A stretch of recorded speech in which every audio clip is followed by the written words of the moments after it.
This show is sponsored by BetterHelp Online Therapy. Being happy is great. Moments of joy are great, but being whole and complete is the real life goal. Visit betterhelp.com/super and get on your journey to finding wholeness. What if Harry Potter had been sorted into Slytherin house instead of Gryffindor like the sorting hat wanted? We've been slowly answering this question over the past 6 weeks, and today we have finally arrived at part 7. Harry's final year in the war against Voldemort is very interesting in terms of being in Slytherin because, for the most part, he's not at Hogwarts, where your house makes the largest impact on your day-to-day life. Instead, most of the changes this year are a result of his past decisions as a member of Slytherin and how those actions have rippled forward in time and what it means to be a true Slytherin. Will the fact that Harry and Hermione have openly admitted their feelings for each other affect their travels? Will Ron still leave, or can they destroy the locket right away now that they have the sword? And if they already have the sword, does Snape still send the dough? I'm not gonna lie, you guys, this book is wild, and all the changes throughout Harry's journey result in a crazy ending. Hey brother, and welcome everyone to What If Harry Was in Slytherin, Part 7.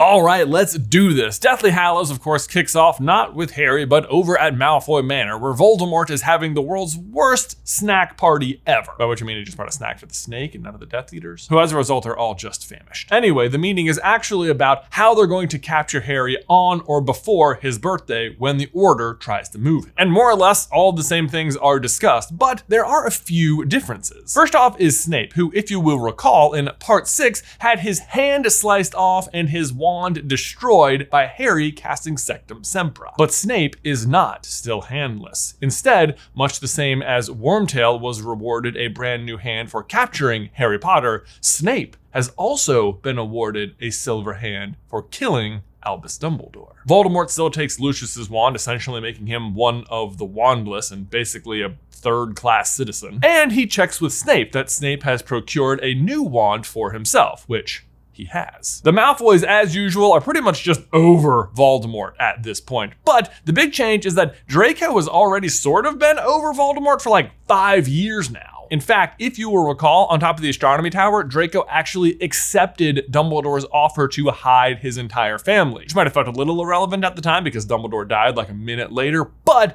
it did do a lot to harden Draco's true allegiance. So along with Voldemort taking his father's wand and all the other Death Eaters taunting Draco about babysitting the cubs, Draco exists less in just terror and with much more resolve to actually take down Voldemort. He just has to find a way to do it from the inside. As such, in what appears to be an effort to prove himself, Draco volunteers to be a part of the party that is going to go capture Harry. I'm probably the best fly you've got. Very well, Draco, you may participate. I do not doubt you are the best flyer here. On a broom, Voldemort says, mysteriously. 'Cause he can fly. And then Nagini eats Charity Burbage, the Muggle Studies professor. Gross. Meanwhile, over at Privet Drive, Harry is just so frustrated that he can't do magic for another 4 days and is all upset because he read the preview of Rita Skeeter's new book in the Daily Prophet, The Life and Lies of Albus Dumbledore. As he's packing though, he still finds the broken shard of mirror from the two-way mirror Sirius gave him, and he still sees the flash of the blue eye in it. The Dursleys vacate the house as usual, and Vernon puts up all the same arguments, while Dudley, on the other hand, actually turns a corner and tells Harry he doesn't think he's a waste of space. See you later, Big D. And then, as usual, the Order shows up to move Harry. The only little extra awkward part of this scene is that Hermione and Harry kissed at the end of Part 6, and now Hermione's having to transform into Harry, so, I mean, I think she's blushing pretty hard. I can tell you that Harry is for sure uncomfortable with it, but he doesn't have too much time to worry about it because just as soon as they take off, the battle is on. Complete chaos ensues as everyone takes off in different directions. Hedwig is struck down, Harry loses his firebolt, and Lupin gets a good look at Snape's brand new hand. Snape himself usually slices off George's ear in this battle, but with his new wand, it's not quite as powerful and he only manages to just slice some of it, so it's just dangling there. But the big change is that Draco is also part of the battle, and he's savvy enough to realize that the obvious real Potter is the one with the owl.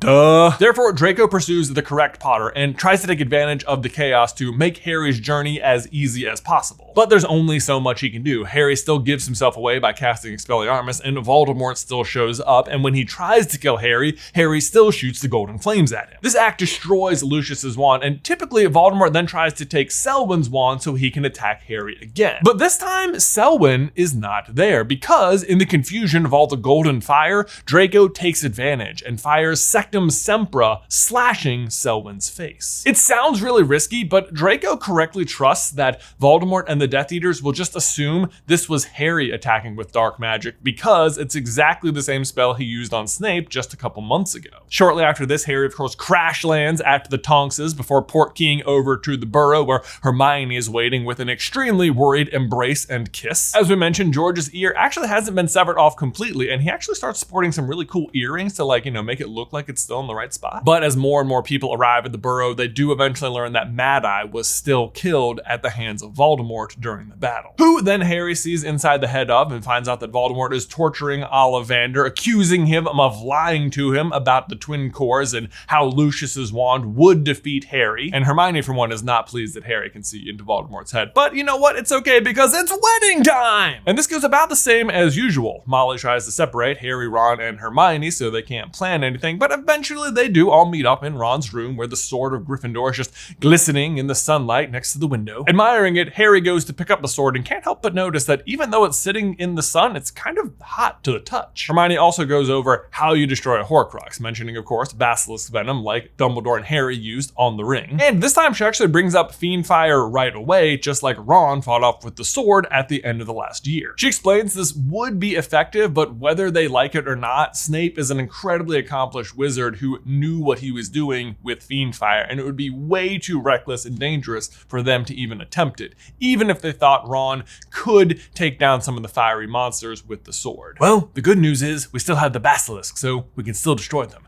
The bad news is we don't have any other Horcruxes, and we're not going back to Hogwarts this year, says Harry. But in other good news, it's Harry's birthday! Yay! Happy birthday, Harry! He's 17! He's of age! And it's a pretty unique birthday for Harry because Rufus Scrimgeour, the Minister of Magic, shows up to deliver the contents of Dumbledore's will to Harry, Ron, and Hermione, which for the most part is the same, but there are a couple of key differences. Ron still gets the Deluminator, Hermione still gets Tales of Beetle the Bard, and Harry still gets the Snitch. But in the main story, this is normally the Snitch that Harry caught with his mouth. In this version of events, Harry just caught it with his hand. So when Scrimgeour gives it to him, Harry is unable to avoid touching the snitch with his hand. Meaning Scrimgeour actually sees the message, "I open at the close," appear on the side. Scrimgeour obviously grills Harry about what this means, but honestly, it doesn't make a huge difference that Scrimgeour sees this. Because for one, they themselves, Harry, Ron, and Hermione, don't know what "I open at the close" even means. And two, Scrimgeour is about to get closed the very next day, so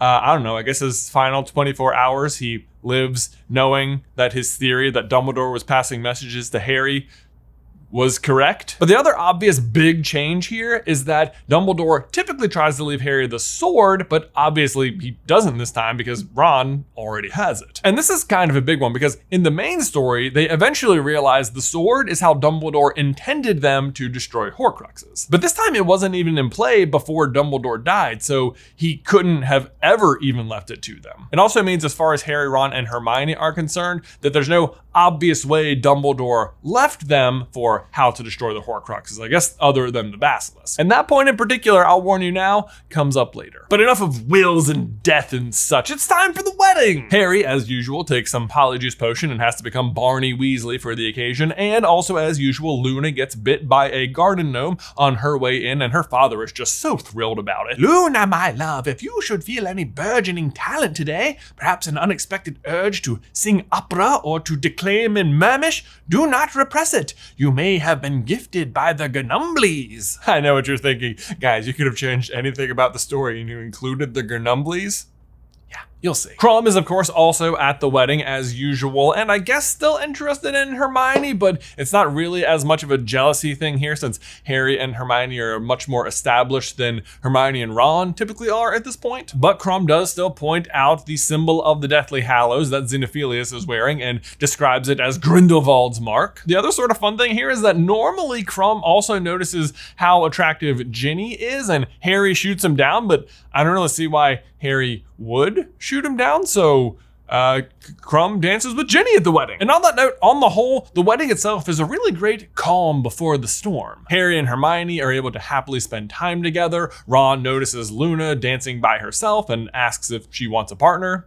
She does. Harry does still eventually end up at a table with Muriel and Doge, where Muriel plants all sorts of bad gossip in Harry's head. This is also when Harry realizes that the girl that came out of the ring Horcrux in the chamber must have been Dumbledore's sister, Ariana. Meanwhile, over on the dance floor, Luna is showing Ron the bite on her finger and telling him about how her father advised her to act on any burgeoning talent or any unexpected urges. Ron grins and, humoring her, asks if she has felt any unexpected urges, and Luna unblinkingly stares directly into Ron's eyes and replies, "Yes, I have." But then, almost as if on cue, Kingsley's Patronus shows up and announces that Scrimgeour is dead, the Ministry has fallen, and the Death Eaters are coming. And as usual, Harry, Ron, and Hermione escape to Tottenham Court Road, where they accidentally break the taboo and summon Raoul and Dolohov, who of course they duel and escape again to another random location. But after this, Harry is given another insight into Voldemort's mind, where he witnesses Voldemort forcing Draco to torture Raoul and Dolohov. More, Raoul, or shall we feed you to Nagini? Lord Voldemort is not sure that he will forgive this time. You called me back for this, to tell me that Harry Potter has escaped again? Draco, give Raoul another taste of our displeasure. Do it or feel my wrath yourself. And this is an interesting scene because from Voldemort's perspective, he's kind of also torturing Draco here, who he believes is uncomfortable with this kind of work, which he is. But again, Draco is much more bolstered by his allegiance to the other side this time. So Draco tries to use the situation to his advantage, and rather than just casting the Cruciatus Curse, he also casts Sectum Sempra and slices off a huge chunk of Raoul's shoulder. A truly sudden act of violence that actually impresses Voldemort. But back to Harry, Ron, and Hermione, they eventually land on Grimmauld Place, where they set up camp and try and get their bearings. As they explore the house, Harry appreciates Sirius's room even more than normal, feeling that even though they were opposites, they were actually somewhat more the same. Sirius, a Gryffindor born to a Slytherin family, and Harry, a Slytherin born to a Gryffindor family. But as ever, the three of them pieced together pretty quickly that RAB was actually Regulus Arcturus Black, and as always, they summon Creature and get the full story out of him about the cave and how Regulus turned size, and all of that is obviously the exact same since it happened way before Harry was born. But in any case, they have a lead on the locket and send Creature to go find Mundungus, and while he is gone, Lupin shows up. Lupin fills them in on everything else that's happening and offers them his services, which Harry shuts down hard, basically saying that his father would never approve of Lupin abandoning his family. A really true James Potter moment for Harry. And as ever, Lupin storms out and Creature returns with Mundungus Fletcher, who reveals to them that that regular old bag of dead slugs, Dolores Umbridge, has the locket. As they plan their break into the Ministry, some other minor things happen, including Snape being named headmaster at Hogwarts and the Carrows being appointed as teachers, but Harry actually doesn't know who the Carrows are this time because they weren't at the Astronomy Tower this time. That's not super important, but Snape being appointed headmaster still prompts Hermione to steal the portrait of Phineas Nigellus Black. And then they break into the Ministry, which by all accounts goes pretty much the same. I mean, they are acting as other people and as such are treated as those people. Ron gets called away to fix a reigning office. Hermione gets called down to court with Umbridge. Harry goes to her office and steals Mad Eye's eye. He sees the picture of Grindelwald, finds Hermione, they stun Umbridge, steal the locket, and escape, but Yaxley grabs onto them and they lose Grimmauld Place. This, of course, is a huge blow for Harry, Ron, and Hermione, but oh my goodness, did Yaxley let Harry Potter escape again? Oh boy, is somebody about to have a date with Draco and be missing an ear. Sucks to suck, Yaxley! And it has to be said, Voldemort has taken an absolute shining to this form of punishment. I mean, after all, what better form of payment for his forgiveness could his Death Eaters give than their oh so valuable pure blood. Honestly, it's not that different from one of the protections he had on the cave where you had to cut yourself and offer blood in order to enter. But back to Harry, Ron, and Hermione, it's time to go camping, and they are about to get really good at it. Except for finding food for some reason. As a side note, this is also when Harry has the vision of Grindelwald stealing the Elder Wand from Grigorovich, but he doesn't know it's Grindelwald and can't identify who the young thief is. But more importantly, they now have the locket, and you might think, does that mean they can destroy it immediately because they have the sword? But actually, no, for two reasons. While the sword is presently imbued with fiend fire, the same way that it is typically imbued with basilisk venom, none of them have really put that together yet. As far as they're concerned, the goblin-made nature of the blade is actually what allowed Ron to stop the fiend fire. But also, even if they realized it, they'd still have to figure out how to open the locket before they could destroy it. That said, they do decide to set the sword out whenever they set up camp. It's just sort of an extra layer of defense in case anyone shows up. And Harry can't help but notice that it feels really warm whenever he passes by the sword, or maybe that's just from sitting by the fire. You might also be thinking, wait, Harry has access to the basilisk. Him and Dumbledore destroyed the ring with it last year. Wouldn't they just go back to Hogwarts to try and destroy the locket? But again, no. Even in the main story after they get the locket, Harry doesn't see this as an option. Harry's first thought was of the Forbidden Forest, and for a moment, even though he knew how foolish and dangerous it would be for them to appear in the grounds of Hogwarts, his heart leapt at the thought of sneaking through the trees to Hagrid's hut. But the other big change here is how the locket affects Harry whilst he's wearing it. Which is actually a lot different because Harry was sorted into Slytherin and has proven time and time again that he is a true Slytherin. He can control the basilisk, and this was a relic once owned by Salazar Slytherin. So, unlike usual, when Harry puts the locket on, he starts hearing a voice inside his head repeating over and over. Only the determined can open me and find my secret. I can lead you to the power you seek. I can help you succeed in your ambitions. Harry immediately assumes this is Voldemort talking to him from inside the locket, and remembers what happened when Dumbledore tried to destroy the ring, how his secret shame emerged from it and began accosting him. Ron and Hermione feel similar sentiments when they are wearing the locket, but for them, it actually is Voldemort tempting them towards power. But unbeknownst to Harry, for him, it is not the voice of Voldemort. It is instead Salazar Slytherin himself, speaking in Parseltongue. Harry's mood also doesn't seem to be as affected as the other two, so he volunteers to wear the locket more. But Ron and Hermione, knowing how the locket makes them feel, don't like the idea of Harry hearing Voldemort whispering in his ear all the time. And so it goes. Days turn into weeks with little progress. Ron begins taking the sword out and practices swinging it around whenever they stop just to pass the time. Harry notices that despite the weather becoming quite cold outside, Ron returns from these practice sessions just absolutely covered in sweat, but also with an absolutely improved mood. Harry chalks this up to the benefit of exercise, but in actuality, it is the sword cleansing the effects of the locket on Ron. Which is not to say spirits are uncrushably high or anything. I mean, they are still camping around with a Horcrux and failing to gather or multiply food in any sort of meaningful way consistent with their characters. Seriously, this just always bothers me. Like, summon some fish, y'all. Jeez. Speaking of which, though, you know who does know how to summon fish from the river? Ted, Dean, Dirk, Gornuck, and Grip Hook, or as I like to call them, the Beatles. These five are of course still on the run and still almost run into Harry, Ron, and Hermione's camp, where Harry, Ron, and Hermione eavesdrop on them and learn some crucial information. Typically, they all trade stories about Ginny, Luna, and Neville trying to break into Snape's office to steal the Sword of Gryffindor, but of course, Snape never had the Sword of Gryffindor, so that doesn't happen. However, they do still mention the Quibbler and how it's the only thing worth reading, and Dean does still mention that he reckons Harry Potter is the real deal. He did slice off Snape's hand and break his wand after all. Griphook chimes in and says that he heard about this, but the goblins were actually more concerned with the appearance of the long-lost Sword of Gryffindor and how it absorbed all of those flames and is likely extremely powerful now. And Harry, Ron, and Hermione all immediately revel in this information, realizing that they've had the solution with them the whole time. Excitement is high as they pull out the locket and the sword. Ron raises the sword above his head, and almost as if it knows its intended purpose, the sword lights itself on fire. Seeing this and filled with confidence, Ron brings the sword down hard on the locket. But much to his surprise, the locket remains completely untarnished. I know, bummer, right? Thought they had it. But Harry, similar to the main story, knows why it didn't break. Because it's not open. Before they can destroy it, they need to open it. But how, he wonders.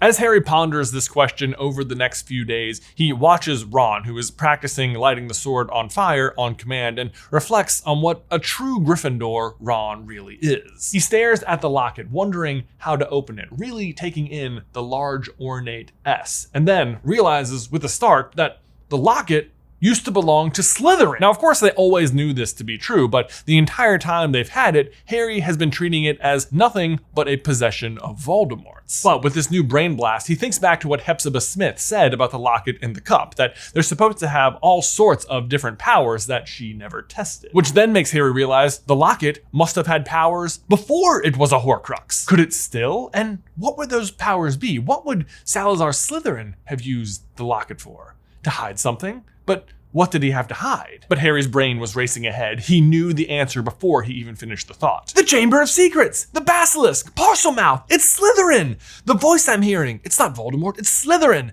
Salazar Slytherin, and he's speaking Parseltongue. That's why I can hear him, and he's trying to tell me how to find the Chamber of Secrets. That's what he used the locket for. It was handed down from generation to generation till it reached the Gaunts. His heir was supposed to open it. What does that mean, Harry? Asks Hermione. It means I know how to open the locket. Ron, get the sword ready. Ron pokes his head around the corner and says, flame on. Probably not. They lay the locket on the ground outside the tent and gather round. Ron has the sword lit, and Harry stares at the locket and hisses in Parseltongue, open. Now, normally this is where the locket kind of tortures Ron, telling him that Hermione would always have preferred the chosen one over him and that his mother would have preferred Harry over him. This time, however, the taunt is much more cryptic and yet somehow kind of familiar. All that emerges from the locket is a large red moon slowly being eclipsed by darkness. Ron is not sure why, but is filled with an immense cold as the light from the moon fades away. Ron is frozen in place as Harry and Hermione yell encouragements at him, at a complete loss for what they're witnessing. Finally, Ron feels the warmth of the blade in his hand and comes to, raises the sword, and strikes the locket, destroying it. The three celebrate and then immediately converge to discuss what they just saw coming out of the locket. Was that like a boggart? Harry asks. Lupin's boggart was a full moon, but you're not a werewolf. Why would you fear that? A red moon is a lunar eclipse, Hermione continued. We know that from our OWL in astronomy, but what could that mean? Unfortunately for Hermione, though, interpretations of such things was a totally different skill, and if there was one subject Hermione was always really bad at, it was divination. Are we sure it was the moon? Harry asks, thinking back to his first encounter with Firenze and the centaurs in the Forbidden Forest and how they kept exclaiming, Mars is bright tonight. On that occasion, Harry points out, they were also very close to a piece of Voldemort's soul. Harry and Hermione continue to discuss the mysterious red moon while Ron stands there, sword still in hand, staring at the spot where the moon was, apparently lost in his own thoughts. Wait a second, hold on, can you hear that? It sounds familiar, but I can't quite place it. You know what? You know what I think it is? I think it's your booty talking, because it's time to give a big thank you to today's sponsor, MeUndies. And whenever your booty talks, you gotta listen. Huh? Does it sound like it's asking for MeUndies because they make the most buttery soft undies, bralettes, and socks known to man? I gotta tell you what though, it is mighty convenient for you guys that your butt just decided to speak up, because MeUndies is currently offering their best deal in years. 20% off your first purchase plus free standard shipping and returns when you head over to MeUndies.com/theories. Don't upset your butt, you guys. Don't force it to wear department store brand scratchy, hot, uncomfortable undies. You gotta go with MeUndies. I mean, it makes your whole world a little bit softer and life a little bit better. I mean, I think we can all admit life is just a little bit more manageable when you got some soft britches on. So let your skin sing a song of joy with undies, socks, and bralettes that feel like they were woven from a silken cloud. Guaranteed to be the softest stuff you've ever felt in your life, their signature micromodal fabric is sustainable, breathable, and stretchy as heck. Available in sizes extra small to 4XL, they now have new colors and prints dropping weekly, so there's always something exciting to check out. Plus, try their free-to-join membership for free shipping on every order and exclusive perks like an item shipped to your door every month, secret sales, and early access to their newest stuff. Again, that's 20% off your first order, free shipping and returns, and a 100% satisfaction guarantee when you head over to MeUndies.com/theories. One more time, that's MeUndies.com/theories. Link is in the description down below. Now, typically what happens next is that Ron abandons Harry and Hermione for a couple of weeks, during which the two of them go to Godric's Hollow to look for the sword because they think Dumbledore must have left it there for them to find. But obviously Ron didn't leave this time, and they already have the sword. sword, which is not to say that Harry doesn't still want to go visit Godric's Hollow, but usually the idea that the sword will be there is what convinces Hermione that it'll be worth the risk. But not going to Godric's Hollow is kind of a big deal because a lot happens there. They visit the graveyard where they see Ignotus Peveril's grave and the sign of the Deathly Hallows, James and Lily's grave, Dumbledore's family's graves. They go to the Potter's old house. They see the statue of the Potters in the middle of town. Harry gets tricked by Nagini, who's pretending to be Bathilda Bagshot, who tries to hold him for Voldemort to get there, but then Harry escapes, and Harry's wand gets broken, and Voldemort finds the picture of Grindelwald and identifies who the thief is. But this time they don't have any real need to go to Godric's Hollow because, again, they already have the sword, and they can light it on fire, which is awesome. Speaking of lighting the sword on fire, you guys, though, last week we asked you guys to send in submissions of art for Ron fighting the Fiend Fire with the sword of Gryffindor, and oh my, I cannot even tell you how cool it was looking at you guys' submissions. You guys are such good artists. I mean, look at this. Look at this. Look at this. It's so good. Thank you guys so much for your continued submissions. I am loving seeing them. Thank you. But back to our heroes, who, in all their excitement, have now suddenly run out of leads, other than the fact that Hermione finally spots the symbol of the Deathly Hallows in Tales of Beedle the Bard. Harry also recognizes the symbol that Xenophilius was wearing at the wedding, and Ron suggests that they go visit the Lovegoods for, reasons. And suspecting Xenophilius is a safe bet to go visit, and because it sounds like the Quibbler is pro-Harry, and because Ron is all about it, and they don't have any other leads, they decide to go visit Xenophilius. Timeline-wise, we find ourselves right where we would with the main story, which is just after Christmas. Typically, Harry and Hermione visit Godric's Hollow on Christmas Day. As per usual, though, that means Luna was supposed to be sent home for the holidays, but was intercepted by the Death Eaters as a way to put pressure on Xenophilius for all the pro-Harry Potter stuff he's been printing in the Quibbler. Nonetheless, Harry, Ron, and Hermione arrive at the Lovegoods, and Xenophilius indeed fills them in on the tale of the three brothers and what the Deathly Hallows are. As the trio explore the Lovegoods house, they wander into Luna's room, where they discover painted on her ceiling a very familiar looking red moon. Ron, who fully knew what the Horcrux vision meant from the start, exchanges a very red-faced look with Harry and Hermione, who grin back at him, eyebrows raised. Except they also realize why Ron's vision had seemed so cold. Luna was missing. Pieces of the puzzle started clicking together. But they don't have long to discuss the subject as the printing press starts doing its thing and spitting out copies of the Quibbler, Harry's face on the cover reading Undesirable Number 1. They realize the Death Eaters are on their way, and Xenophilius begs them to stay, saying the only reason he's printing that is because they took his Luna and he wants to get her back. Now, specifically, the two Death Eaters that show up at the Lovegoods house are Travers and Selwyn. Selwyn being the Death Eater that Draco attacked during the Battle of the Seven Potters and slashed his face. What surprises the trio, though, is that Selwyn's face appears to have been repaired with the same glistening silver as Snape's hand. The silver branches away from the wound in every direction, giving Selwyn a frightening, partial metal face. Harry thought back to the silver-masked Death Eaters in the graveyard during his 4th year and wondered if this was some sort of new, more permanent mask. Obviously, Harry, Ron, and Hermione need to escape this situation as fast as possible, and they do in pretty similar fashion as the main story, apparating out just after they let the Death Eaters glimpse Harry's face. Now, normally Ron is furious that Xenophilius has betrayed Harry, but this time Ron is furious that the Death Eaters have kidnapped Luna, and that Xenophilius has betrayed Harry. He vents his frustration by swinging the sword of Gryffindor all around the tall grass in the field they've landed in, singeing the edges wherever it touches. And it's in this moment when Harry has another vision of Voldemort, who is irate. You saw Harry Potter and let him get away, Travers. It seems to me you are not worthy of the gift of sight.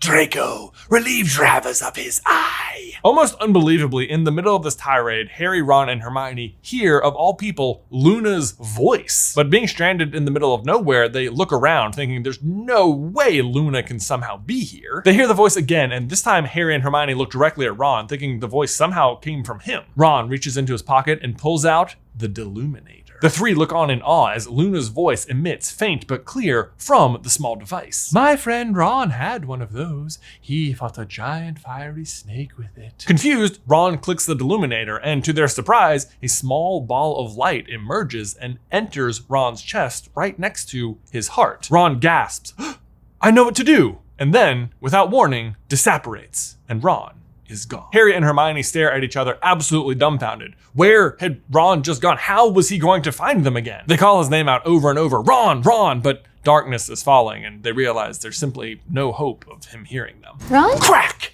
Ron arrives in the basement of Malfoy Manor to find Luna, Ollivander, Griphook, and Dean, who are all being held captive there. Ollivander, Griphook, and Dean turn completely shocked at the sudden appearance of Ron. Luna, however, just slowly turns her head as if she was expecting Ron to show up at any moment. Oh, hello there, Ron. I was just talking about you. Where are we? Says Ron. We are in the basement of Draco Malfoy's house, says Luna. Upstairs, the Death Eaters heard the crack of Ron's appearance and send Wormtail downstairs to investigate. Ron, sword still in hand, hides and waits to see who's coming down. Pettigrew demands everyone back against the wall and emerges from the stairs, wand held high. What was that crack? He demands in a squeaky voice, which I'm sure you heard. Ron immediately recognizes the voice and, filled with hatred, steps out, sword raised. Wormtail is shocked as he takes in the sight of the sword. Well, if it isn't my old pet Scabbers, says Ron as he breaks into a run, the sword lighting up over his head.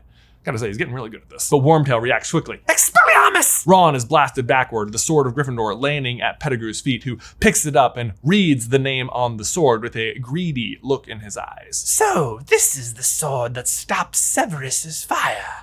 The Dark Lord has been looking for this for a long time. Give that back, yells Ron. You're not worthy to even look at it. You're no Gryffindor. Peter smiles maliciously down at Ron and raises the sword as if to strike him down. But then, as if with a mind of its own, the sword erupts back into flames. Except this time, the flames tear right down the hilt, and in a single moment, Peter's entire body is engulfed in fire. His screams fill the entire basement. Draco rushes down the stairs and takes in the entire scene. Wormtail writhing on the floor, the inexplicable appearance of Ron with Luna, Dean, Griphook, and Ollivander all crowding behind him. Voldemort will hear about this, Draco says, but as he does, another loud crack is heard all the way around the basement. Draco then meets Ron's eyes and mouths the word, go. And with that, Ron apparates out of the basement, the other four in tow, back to Harry and Hermione. Pure shock and relief are visible on the faces of Harry and Hermione as Ron reappears, but only for a moment before it is replaced by confusion at the sudden appearance of also Luna, Ollivander, Dean, and Griphook. Ron fills them in on everything that had happened and how the sword turned on Pettigrew and how Draco had come down the stairs and threatened them, but then also encouraged them to leave. Then, almost on cue, Harry is sucked once more into Voldemort's mind. He is furious as he arrives at Malfoy Manor, Draco having summoned him to find that Wormtail is dead and his prisoners have escaped. Harry can feel Voldemort's rage building as Draco explains what happened, how he came downstairs and Wormtail had somehow set himself on fire, how he had screamed Voldemort's name as he burned, breaking the taboo in the basement, allowing Ron and the others to escape. But not before I collected this from him, sir, says Draco, presenting Voldemort with the sword of Gryffindor. And at this, Harry feels Voldemort's rage melt into pure elation at the sight of the sword. I have been looking for this for a very long time. Well done, Draco. Well done, says Voldemort, his red eyes ablaze as he stares down at the sword. Bellatrix, he calls out. We have a new treasure I will need you to store with the other relic in your vault. After this, Harry arrives back in his own mind in the tent, gasping for breath. The Lestrange vault, he yells. Gringotts, there's another Horcrux. He's got another Horcrux at Gringotts. And from there, Ron suggests they head to Shell Cottage, where the others can recover, and because Bill is likely to be some help if they're going to break into the bank. Over the next few days, they learn more about what happened in the basement and guess that Ron was able to apparate into the basement because of whatever magic Dumbledore had imbued into the Deluminator, which, in case you're wondering, is love. The Deluminator can bring you to the people you love, and it's way more powerful than like little anti-apparition stuff they would have set up in the basement. Full video by clicking the card. Harry also realizes that Draco successfully lied to Voldemort about Peter breaking the taboo and that he, Draco, had done it himself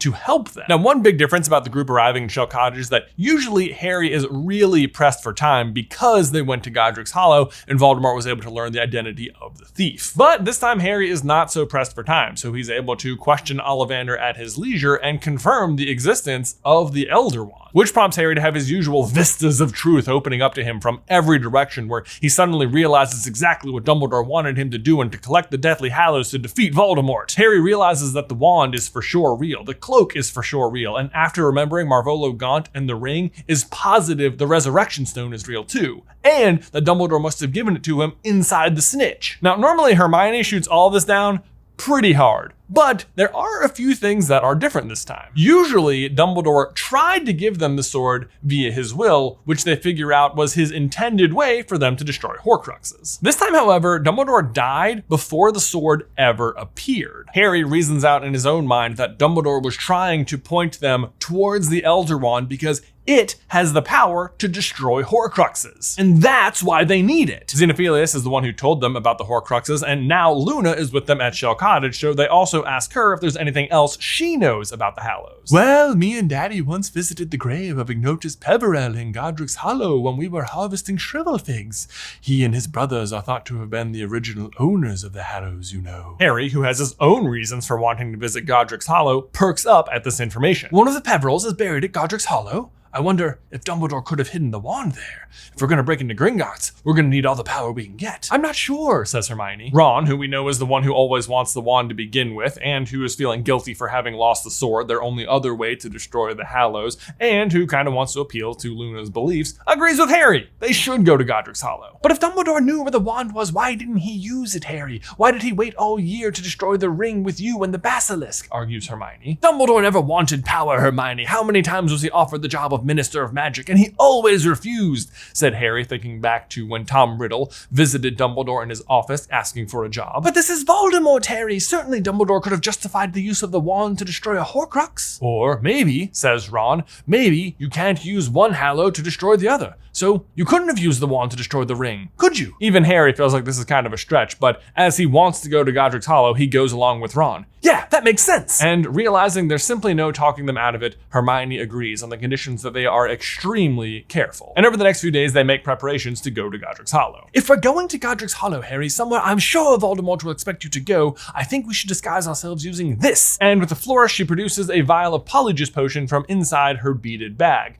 And I think we should wear the invisibility cloak. When Harry, Ron, and Hermione arrive in Godric's Hollow, a light snow is falling, and the three are disguised as muggles using hair they stole earlier in the week. Together, they set off for the graveyard, where they hope to inspect the gravestone of Ignotus Peverell, and where Harry hopes to find his parents' graves. On their way, they come across an obelisk in the center of town that, as they approach, transforms instead into a statue of Harry and his parents. Look, Harry, it's you, says Ron. Harry stares in awe at the statue and notices with some curiosity that him and his father's heads are covered in snow, while his mother's remains completely pristine. Perplexed, but not particularly bothered, they move on to the graveyard. And the graveyard is pretty emotional. Despite all of her arguments about coming, Hermione is actually really happy for Harry that he gets to visit his parents' graves, and explains the description on their headstones. The last enemy that shall be defeated is death. Ron, who was giving the two of them a moment, finds Dumbledore's grave and calls them over, and personally takes in the words, "Where your treasure is, there will your heart be also." He thinks of how Dumbledore himself must have chosen these words, and of the Deluminator, and how it brought him to Luna. Together, the three of them move on and eventually do find Ignotus's grave, which does have the symbol of the Deathly Hallows on it, but otherwise provides very little context or clues at all. It must be here, says Harry, starting to feel a little frustrated. I know it must be.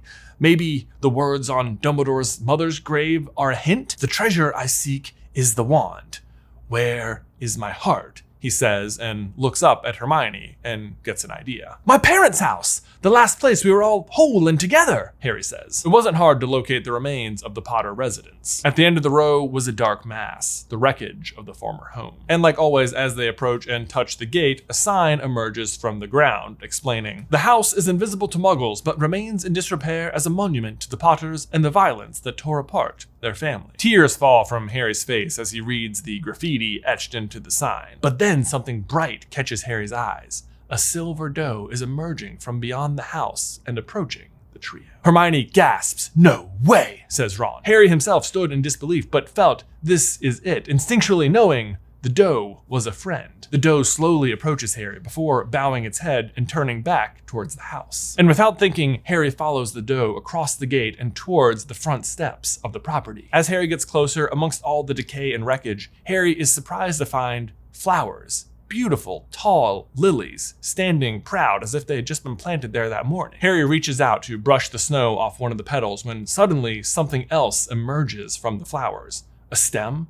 No, this wasn't like the green stems around it. This was A wand. Harry grabbed the wand and felt a sensation of absolute warmth wash over him, a feeling he hadn't experienced since being chosen by his own wand back in his first year at Ollivander's. Harry turns and shows the others who are staring at him in complete shock. Can't be, can it? Asked Ron. I don't believe it, Harry. You were right, but who cast the Patronus? Asked Hermione. But Harry has no time to answer because just then a noise shuffles behind them. They turn and find the outline of a woman who appears to be dressed in rags and who had clearly been watching them. It is, of course, Bathilda Bagshot, sort of, who beckons them to follow her. Harry remembers Muriel and Doge talking about how Bathilda Bagshot knew the Dumbledores and guesses it must have been her who cast the dough. This is it. It must have been her, and maybe now she's here to tell us how to open the snitch.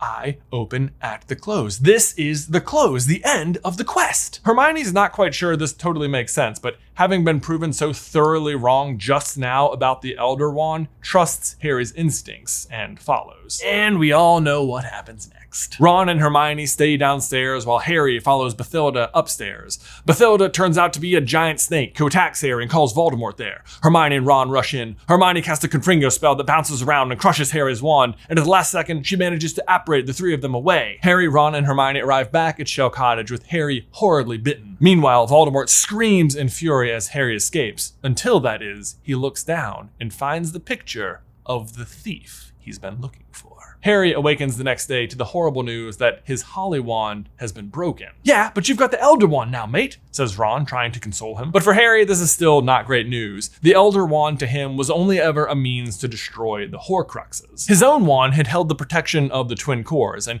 even when he thought of possessing the Elder Wand, he still thought he'd use his original wand when facing Voldemort. He voices this concern to Ron and Hermione, who suggest, well, maybe you can fix the old one with the Elder Wand. Cheered by this thought, Harry gets out of bed and finds the new wand they recovered from Godric's Hollow and directs it at his old wand. Reparo! The Hollow Wand jumps together, but doesn't look fully healed. Harry tries casting a spell with it, but it just falls apart and sparks. Concerned, Harry brings the new wand to Ollivander to find out if he can tell him anything new about it, and it turns out he can. Ah, yes, mahogany, 11 inches, pliable, excellent for transfiguration. This wand belonged to James Potter. And guys, that brings us to the end of What If Harry Was in Slytherin, Deathly Hallows, Part 1. If you're watching this on day one, we probably didn't put that in the title yet. Whoops. But guys, thank you so much for watching. I am excited to announce we do have one more week of What If Harry Was in Slytherin. Thank you again to everyone who has been submitting artwork throughout this. I do have another art prompt for everyone if you want to give it another go. I think one of my favorite moments probably from this entire script is right there at the end where Harry is brought to the wreckage of his house by the Silver Doe and finds the other wand. I would love to see shots of that. It's a little less action, a little bit more emotion. So if you want to send us something, you can do so right here. Don't forget to like the video if you haven't already and subscribe so you don't miss the true final installment of this series. If you want to see some more Harry Potter action from us, you can check out this video right here telling you all about how the Deluminator works. But otherwise, until next time, then I will see you in another life, brother.